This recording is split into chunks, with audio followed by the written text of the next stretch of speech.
we did not talk about Frederick Douglass as a Black media owner and journalist. And again, I mean, if you have not read Frederick Douglass's works, he was just the most beautiful writer. And to know that he was born enslaved and he, was self-taught, and I mean, it's just miraculous. It's just an amazing feat of how he became such a prolific writer and orator and all that. But I wanted to see if you could talk to us about the North Star newspaper, which he started. And I actually use this quote when I speak at places, because I think that this sums it all up about the power of Black ownership of media. He wrote, "We are now about to assume the management of the editorial department of a newspaper devoted to the cause of liberty, humanity, and progress. The position is one which, with the purest motives, we have long desired to occupy.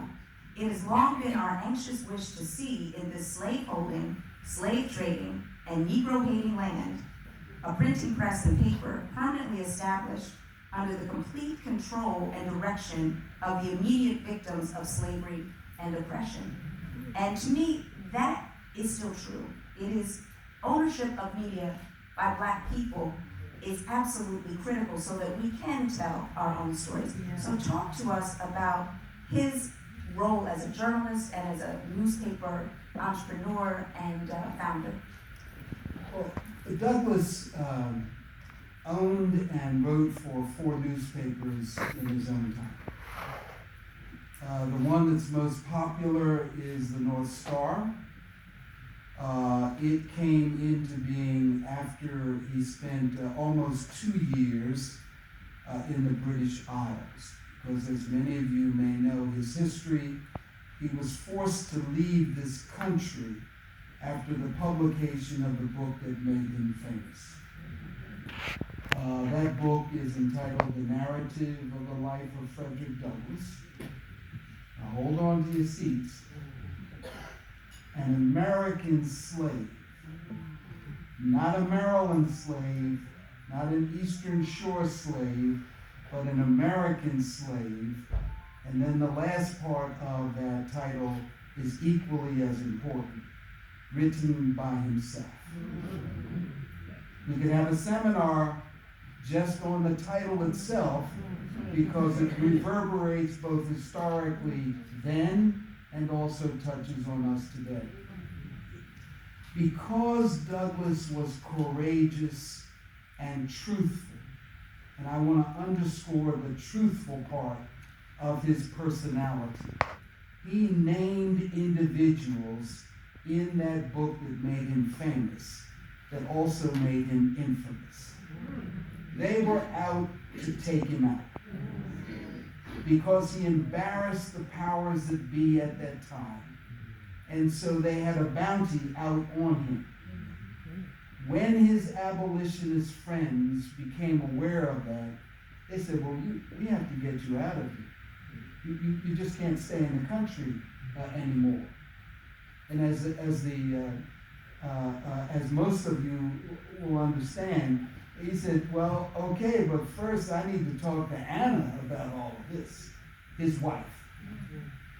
And he talked to her, told her what the circumstances were, and Anna was strong enough not only to understand, but to tell him that I will take care of home while you're away. And she did. And there's another part to that, but we can get into that maybe with the Q&A session. So Douglass spent nearly 2 years in the British Isles. He left here as to the British anyway, as a nobody. He had no special identity. By the time he came back in 1847, he was a rock star. He had spoken before thousands of people who were committed to anti-slavery. And by the way, let me add that this was a non-digital age. There were no microphones, no computers, no telephones, nothing. He spoke for hours until he became hoarse. But his passion was to explain to another culture in another time what the devastating cost of enslavement was to this country, and of course through him to himself. I think it's also important to keep in mind that when he came back, he already developed the notion that I need to have my voice articulated.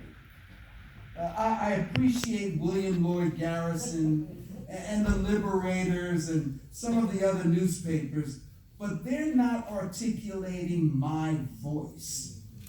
So he came back to the United States in Rochester and developed the North Star.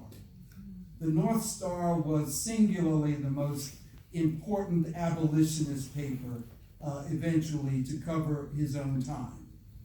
And then, of course, there was Frederick Douglass's newspaper as a sequel to the North Star, and then Douglass's monthly, and then right after the Civil War, Douglass published what he thought would be the theme of the post-war generation, the new national era. But there are several larger points to be made here. If Douglass had had access to Twitter in his own time, he would be twittering more than you know who. He was fascinated with the new technology, and of course newspapers were a part of that. He also loved photography, took an interest in photography. In part, it's one of the reasons why he is the most photographed American in the 19th century. But it really doesn't matter what the toy was or what the instrument was. Douglass was going to try. The North Star grows out of his instinct that what was being said may have been said fairly, clearly, compassionately, but the black person has to speak for him or herself. Word. I couldn't resist.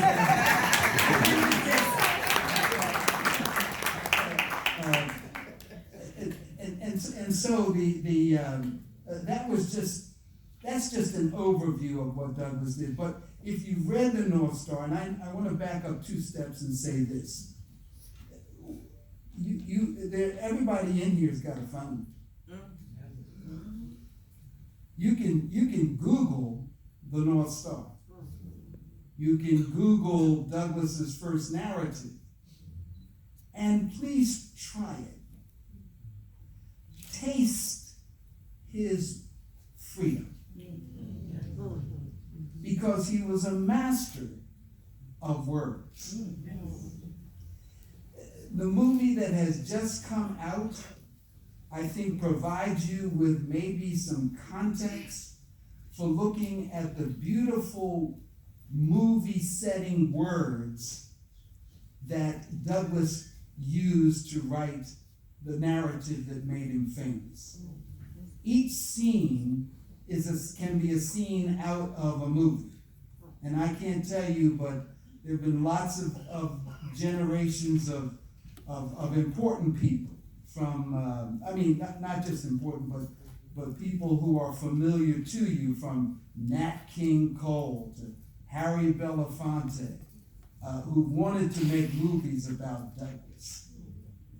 So the whole idea of Douglass and technology and the newspaper is about his instinctive understanding that nobody can speak for you but you.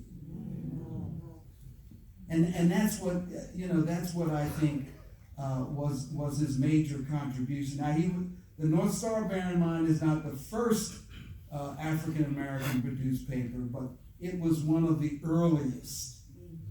And he made it clear that it addressed the issues of the day.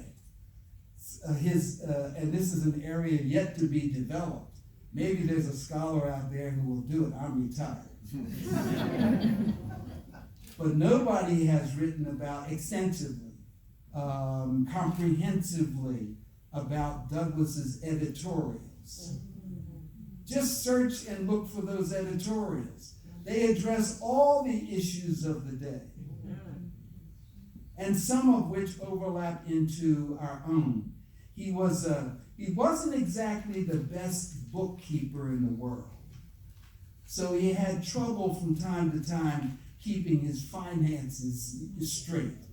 And for that, for his ability to keep it going, it had everything to do with the Griffith, one of the women white women from the Anti-Slavery Society who helped him. Her name was Griffith. She came over and helped him to get his book straightened out, because without her, the North Star might have collapsed. And remember, there wasn't a mail system that he could use the way we use the mail system today. You had to go out and hustle.